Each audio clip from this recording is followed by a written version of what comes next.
Hello दोस्तों, welcome back to my channel. I hope आप सभी बहुत अच्छे होंगे, स्वस्थ होंगे और मस्त होंगे। दोस्तों, हिंदू धर्म के अनुसार मनुष्य पहली बार नहीं जन्मा। उसका अस्तित्व कई बार मिट गया और हर बार उसकी उत्पत्ति किसी एक माध्यम से नहीं हुई। कभी उसको रचा गया तो कभी वह विकास के माध्यम से जन्मा। इसलिए आज मैं पुराणों में से एक ऐसी कहानी लेकर आई हूँ जो आपको इतिहास की एक रोचक जानकारी देगी। और वो कहानी है ब्रह्मा, विष्णु, महेश, स्वयंभुव मनु के काल की कहानी। हालांकि ब्रह्मा, विष्णु और महेश की कथा को शिव जी के भक्तों ने शिव को आधार बनाकर लिखा, तो विष्णु जी के भक्तों ने विष्णु जी को आधार बनाकर लिखा। ऐसा कहा जाता है कि एक बार जब भगवान शिव से पूछा गया कि आपके पिता कौन, तो उन्होंने ब्रह्मा जी का नाम लिया। और फिर उनसे पूछा गया कि ब्रह्मा जी के पिता कौन, तो उन्होंने विष्णु जी का नाम लिया। और जब उनसे ये पूछा गया कि विष्णु जी के पिता कौन, तो उन्होंने कहा, मैं स्वयं। जब सब कुछ प्रलय के कारण नष्ट हो गया, तब धरती लाखों वर्षों तक अंधकार में रही। फिर सूखी धरती पर जल वृष्टि हुई और धरती पूर्ण रूप से जलमग्न हो गई।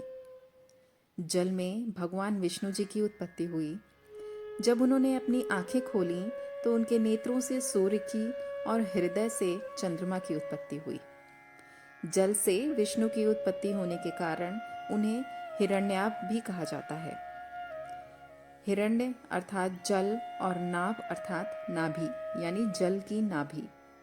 इस नाभि से कमल की उत्पत्ति हुई और कमल जब जल के ऊपर खिला तो उसमें से ब्रह्मा जी की उत्पत्ति हुई। फिर उनके माथे से ही एक ज्योतिर्लिंग प्रकट हुआ, जो टूटकर जब बिखरा तो उसमें से महेश की उत्पत्ति हुई। दोनों ने पूछा, मैं कौन हूँ? तब विष्णु ने उनको सृष्टि का विस्तार करने का आदेश दिया।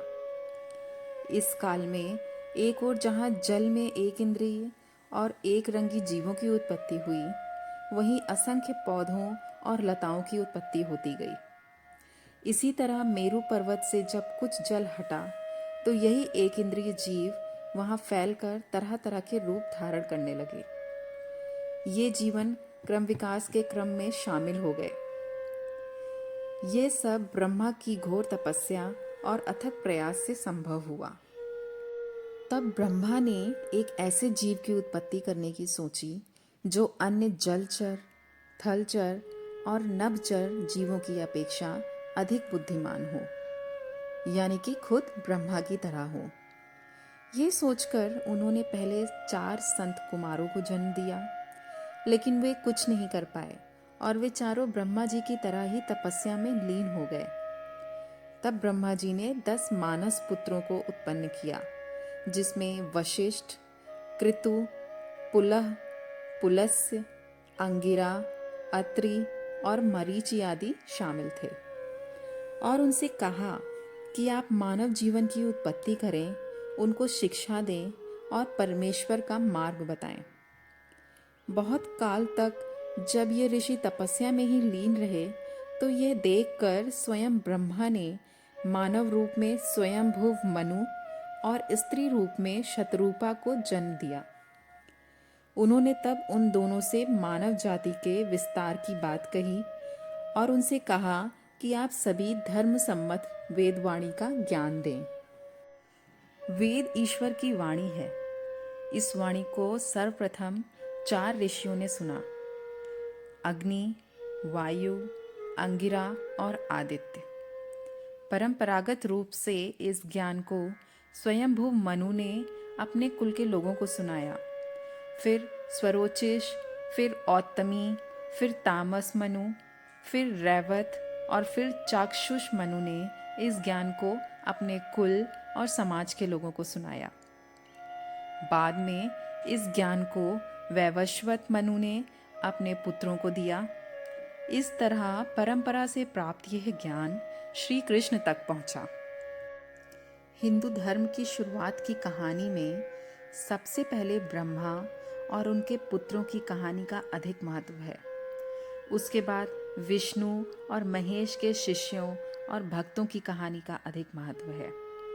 महेश ने ब्रह्मा के पुत्र दक्ष की बेटी सती से विवाह किया था और विष्णु ने ब्रह्मा के पुत्र भृगु की बेटी लक्ष्मी से विवाह किया था। इस तरह ब्रह्मा, विष्णु और महेश ने संपूर्ण धरती पर देव, दैत्य, दानव, राक्षस, मानव, किन्नर, वानर, नाग, मल्ल आदि हजारों तरह के जीवों की रचना की। स्वयंभू मनु के कुल में भगवान ऋषभदेव हुए। ऋषभदेव स्वयंभू मनु से 5वीं पीढ़ी में इस क्रम में हुए। पहले स्वयंभू मनु, फिर प्रियव्रत, फिर अग्निघ्र, फिर नाभि और फिर ऋषभ। ऋषभदेव ने प्रजा को जीवन निर्वाह के लिए कृषि, वाणिज्य, विद्या, शिल्प आदि की शिक्षा दी। उनका नंदा और सुनंदा से विवाह हुआ। इनके भरत और बाहुबली आदि 100 पुत्र हुए। भरत के नाम पर ही इस अजनाब खंड का नाम भारतवर्ष रखा गया। तो दोस्तों, ये थी कहानी मानव की उत्पत्ति की। अगर आपको वीडियो पसंद आया हो तो लाइक और कमेंट करना ना भूलें। आगे की कहानियों को सुनने के लिए मेरे चैनल को सब्सक्राइब करें। तो मिलते हैं फिर आगे की नई कहानी के साथ। तब तक के लिए आप सभी अपना प्लीज़ बहुत बहुत ध्यान रखिए। Thank you.